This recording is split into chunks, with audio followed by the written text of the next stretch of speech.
Thank you for joining me back here on the GSMC Chip Shot Football Podcast. Just to quickly go over one of the last piece of news from this week. It was announced by the Cleveland Browns that their star running back Nick Chubb will begin the year on the physically unable to perform list, or the PUP list for sure, and that will mean that he will be forced to miss at least the first 4 weeks of the regular season. And it's been almost a year since Nick Chubb has been on an NFL field. You have to go back to last September in a Week 2 game against the Pittsburgh Steelers in Pittsburgh, a night game. I want to say Monday Night Football when I was watching it. Just to paint the picture, right? We're watching the game. I'm watching the Browns march down the field. They're on like the 5-yard line or something like that. Nick Chubb is running it up the middle. Minka Fitzpatrick meets him in the hole. He goes low, and Nick Chubb's knee just kind of gets jammed up. It kind of hyperextends, and you could just imagine how just gross it was in that moment seeing it. He didn't score, then everything was paused, obviously, for a pretty bad injury. Luckily, it wasn't so just gruesome, because it did look bad when it did happen, the kind of impact that Minka made with his knee and everything like that, and how it just kind of got stuck in the grass, and he was carted off and whatnot. And then it was later revealed that he tore his MCL. He had a partially torn ACL, so he missed the remainder of that year, obviously. And now, a year basically later, he is still not really back yet, as you would expect, dealing with that sort of injury. And he is going to be forced to miss the first 4 weeks of the regular season, which isn't ideal, obviously, but it is what it is, and it is probably the best scenario right now for the Cleveland Browns, because you look at Nick Chubb,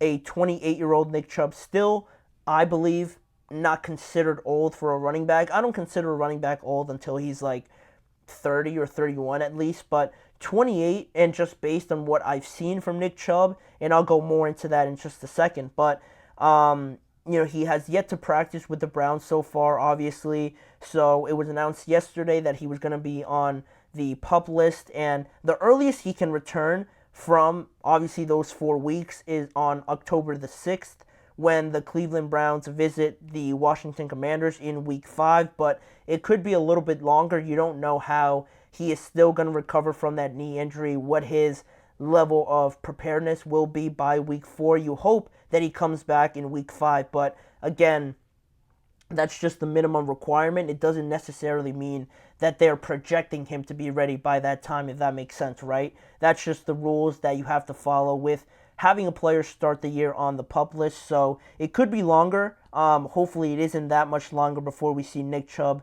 back on the field. But Cleveland will again have to depend on Jerome Ford, a third-year running back.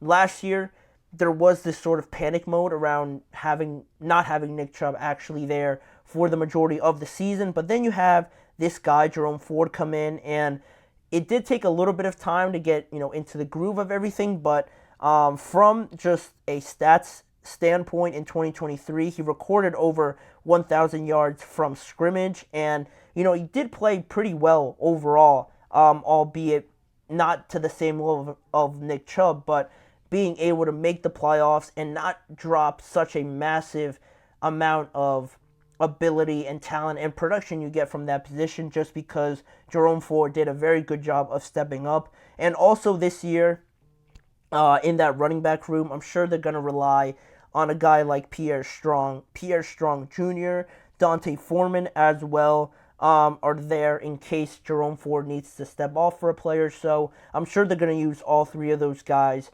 Jerome Ford leading the way mostly. So that's how the running back room is looking. Again, not ideal. You want to have Nick Chubb out there, but I think they'll be just fine, especially from what we saw last year and how they are just talented on the offensive side of the ball with Njoku, Amari Cooper, Jerry Jeudy now there. Their offensive line is great as well. They definitely have enough to get by, especially with that defense that's very good, obviously, and you don't have to score a lot of points when they're playing like that. So that's a great luxury to have. But going more into the schedule now and looking at the games that Nick Chubb could potentially miss, I went up all the way up to week 8, because I think that's worst case scenario for Nick Chubb. Yeah, he might not be ready for week 5, but I think by week 8, you'd like to have him at least be considered to play, be questionable or something like that. So looking at the games that the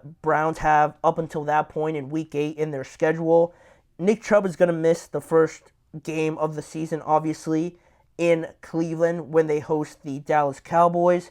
Then in week 2, they play at the Jacksonville Jaguars. Then in week 3, they play the New York Giants at home. Then week 4, the last game that he is supposed to miss, they're at the Las Vegas Raiders. And then, like we mentioned, in week 5, they do play the Washington Commanders. And that's where I'll go up until now. And you look at the games that he is supposed to miss in weeks 1 through 4. You look at the Dallas game, that could go either way. I might still give it to the Cleveland Browns just because I'm not so sure about the Cowboys. So playing in hostile environment right off the bat, I think that could be a win for the Browns. And also week 2, the Jaguars are still a good team. You know, they started off the year hot last year at the beginning of it.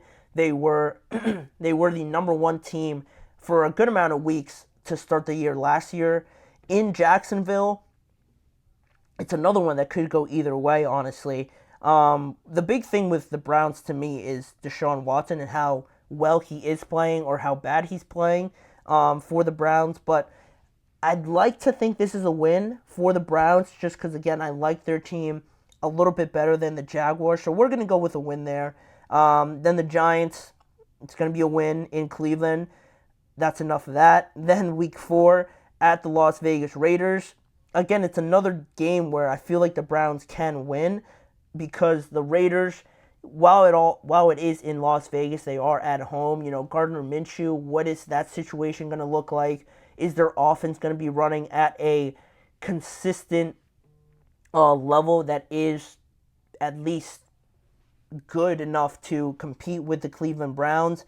I'm not so sure about it. I feel like that could be another win. And then at Washington, it could be a little bit tougher. I think Washington could come out with that just because they can't start off 5-0 right off the bat. Yeah, it could go either way, but the Commanders, I feel like they could get that one, especially if Jaden Daniels plays to the level that we all expect him to. That could be a win for the Commanders. And then you get into the next weeks where not only Nick Chubb could come back, it is likely that he comes back, but they're going to need him to come back just because in week 6, if he's not ready for the Commanders, week 6 they're at Philadelphia, and that's a game that they could very well lose if they don't have the services of Nick Chubb with how good I think the Eagles are going to be. That could be a loss, and then you host the Cincinnati Bengals after that, and these division games are as much of a 50-50, especially in the AFC North, as you can have. So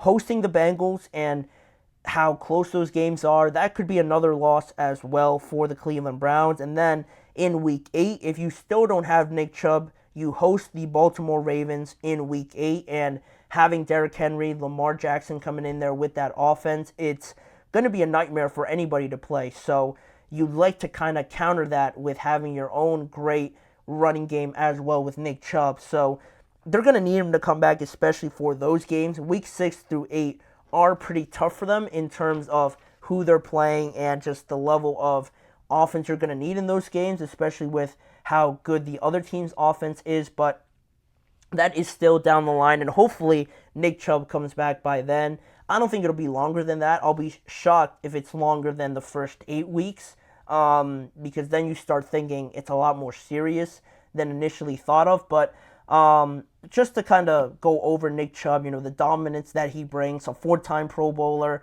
over 1,000 rushing yards in the last 4 seasons in a row from 2019 to 2022. Obviously, last year he got hurt. 12 touchdowns rushing in 2022, which was also his best year of his career, and rushed for a career year as well in 2022, rushing over 1,500 yards. That's the kind of level that you are missing if you're the Cleveland Browns, but fortunately for them, those first couple of games, the Giants, the Jaguars, even the Cowboys aren't too terrible for them to miss out on a guy like Nick Chubb. And we have seen him slowly get back into the gym. Some reports say he has been on the field, running some sprints, running around by himself. And obviously, it's still a long way to go from football shape, but it is encouraging for Nick Chubb to come back as soon as possible. Probably, I would say by week 6, we should be seeing Nick Chubb back for the Cleveland Browns. You don't want to rush him, right? But there are some tough games in there that you want to have him back for, obviously. So, Jerome Ford played better than most people thought. They have a solid offensive line.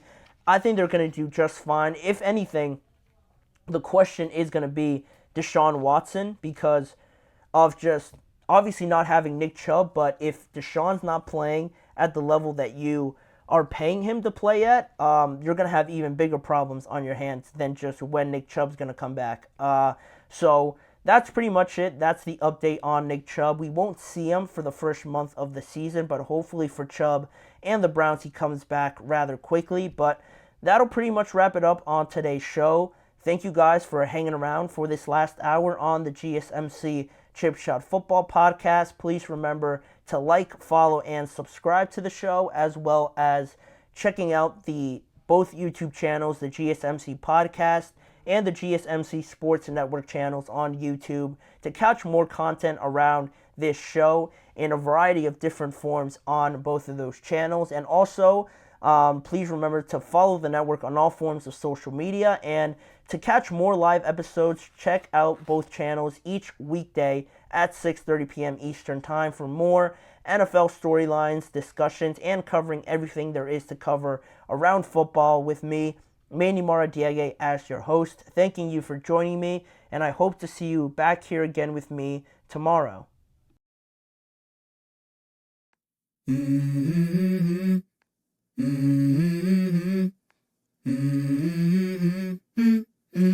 Let's go.